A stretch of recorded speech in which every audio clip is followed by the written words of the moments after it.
how you ended up there was really cool. Yeah, it really works well. Yeah, I think so too. And how long have you been in the house? A week. It's been good. It's been really interesting to actually finally get to live in what we draw for 4 years. And what was some of the good experience? Like, what is like the highlight of the?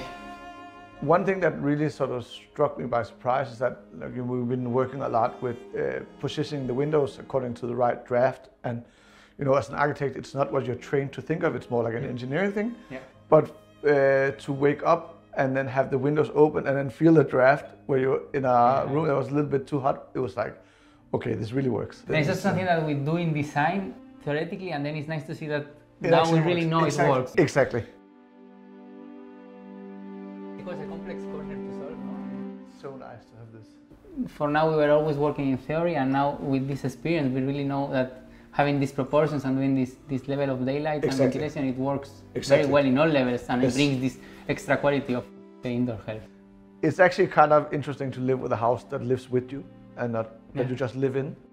From the moment you wake up upstairs and you look up to the sky, and then you go down and you can just see the sunlight following the path that we're sort of taking was really, really cool. At the end of the afternoon, I was sitting in the alcove, and at the beginning of the day, I was sitting in the sofa. I was just following the light. It's like, it was just really cool, actually. But I think mostly it was the idea that even though there was so much daylight, it was never overheated. So it was really like being outside, but I was sitting inside.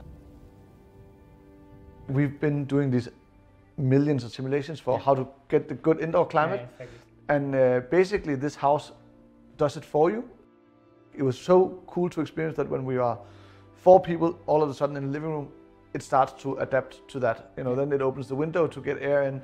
And I think it really sort of struck me, we don't do enough airing out in our existing home. Like, we really learned how much it's needed. The house actually tells you, I know a little bit better than you do. You need this right now, which is really cool.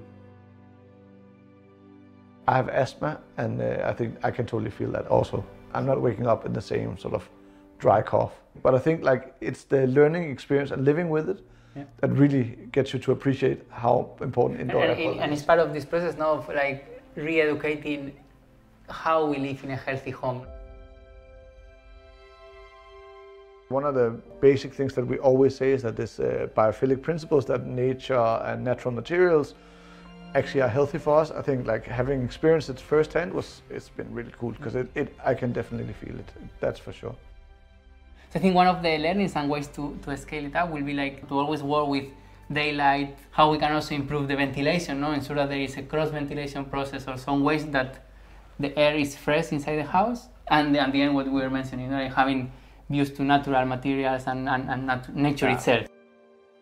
Using these principles is also not good only for people, but it's also good for the planet, because bringing more biogenic materials will reduce LCA, bringing more nature will also support more biodiversity. So in a way, it's a win-win situation. I think the experience I've taken away from living here for a week has been that good design can actually make you rethink the way you want to live. And I think that's done that for us, at least.